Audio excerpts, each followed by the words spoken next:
That's Even how it Kamala was. Harris was saying that. Yeah, she was saying, I'm not going to take his vaccine when it comes Right. out. Then as soon as they got into office, the very same vaccine, they said, yes, we should take our vaccine. Yeah, it's nuts. Yeah, very bizarre. That's one of the things that's so interesting because we have more access to information now than we've ever had in all of human history, and yet people are more divided by ideology than they are by facts than any other time in history. A lot of it has to do, I think, with cable news too. People have separated themselves. I myself, I watch all of them. On DirecTV, there's Channel 200 where you got like 6 boxes up there. you could watch all the news, and it flipped back and forth, and it's like watching a different story, right? A completely different story, depending on where you go. And somewhere in the middle there is the real thing. One of my favorite moments was when Joy Reid was comparing Biden getting COVID to Trump getting shot. Yeah. He got over COVID. Right. He got over COVID. No, he got over 2024 COVID, which is basically a fucking cough. Yeah. And Trump got shot in the fucking head. Yeah, it only grazed his ear, but that was just a miraculous turn of the head at the exact right moment. Incredible. Which is it may have been another shrapnel, actually, or is that what they maybe think? it kicks up and dust up. I don't know. I'm just starting something new. Well, there's a literal photo of the bullet passing by his head. Yeah. But there were a lot of people that denied that he even got shot. They were saying, actually, there was 3 that came very close to him. Yes, there was a second one on the left side of his head. Just an inch away from that one too. Yeah.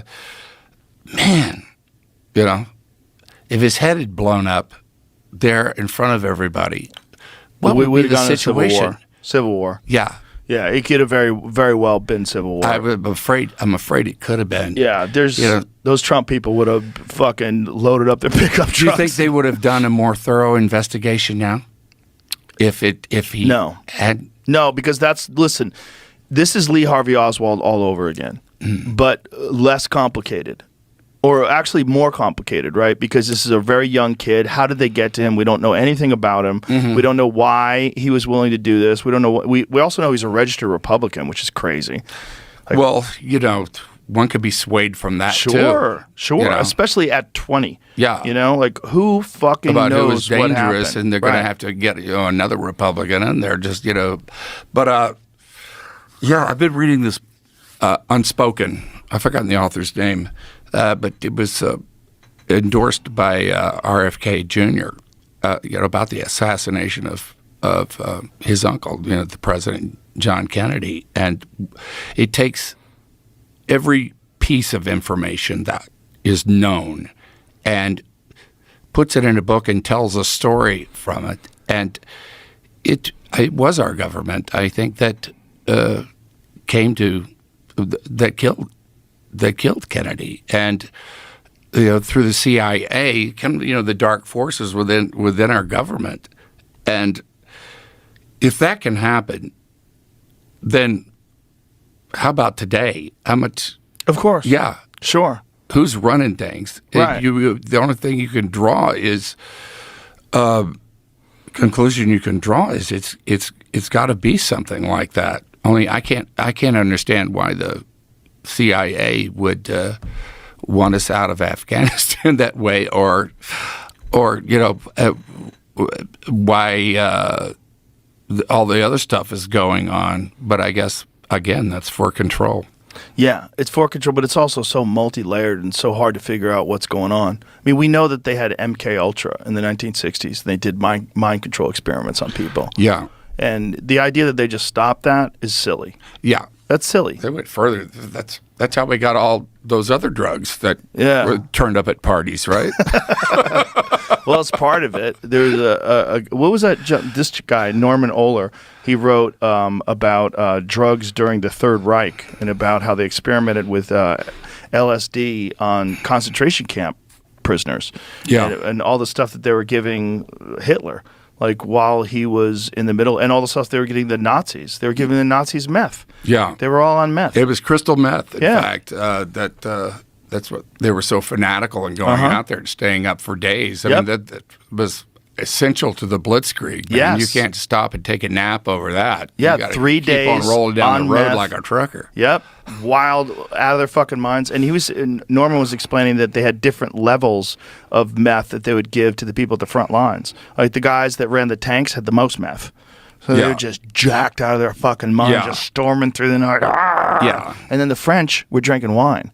They're just like hanging out, drinking. Yeah. They got like a liter of wine, 3/4 of a liter of wine a day as a ration. So they're drunk in the streets, and then the Nazis come through on meth, which is a way better drug for war. Yeah, they just went Wine right is a past that terrible drug. Maginot Line like nothing flat. Fucking nuts, really man. crazy. Nuts. 3 days through Poland. The whole thing is insane. But that they took that knowledge from the Nazis and they started applying it. And then they started using some of those drugs and using these MK Ultra experiments. And the idea that they stopped that and they don't do that now. Well, what happened with this kid? Did they do an autopsy? Did they find there's any chemicals in this kid's body? We don't know. We haven't heard a fucking peep. We have not heard a single press conference. The first thing that I would have done, but besides like try to figure out how the fuck this kid was on the roof for 30 minutes without anybody doing anything, how he got a rifle there, how he got a ladder there, how the snipers didn't shoot him, how they didn't go up there and take him out before this happened. Secret Service was supposed to be in those windows. I mean, they had a fantastic look at him. Yeah. But they were downstairs drinking coffee or whatever the hell they were doing. Well, not only that, a lot of those people were Department of Homeland Security. They weren't even Secret Service They weren't agents. even lined up. And who runs the Department of Homeland Security? Same guy. The whole thing's the nuts. Mayorkas. It's nuts because I would have wanted to know what that kid was on.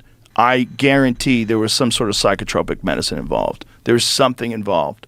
I do not think if you're going to let's assume that someone trained him, told him how to do this. Let's assume this wasn't a young 20-year-old kid with very sophisticated detonators and remote controls and all these different things that we know that he possessed. Had this rifle, brought the rifle onto the roof.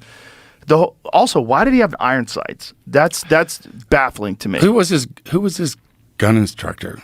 Who was teaching him? There were a lot of federal officers over there went to training. I'm not saying that any of them were like, the ones. They probably had no idea what he was going to do. I mean, anybody in this country, we have the Second Amendment. Anyone can go and learn how to shoot a gun. Yeah. It's, there's courses you can take. I've taken them. You can go and learn how to shoot guns. Think But no one's going to you wind up having kind of a mentor with things like that. You know, it's just like, there's if you learn how to fight box, you wind up having somebody who kind of becomes your mentor. Yes. And that's how you get kind of indoctrinated into. Right. Where's that guy? Where is that guy? Yeah.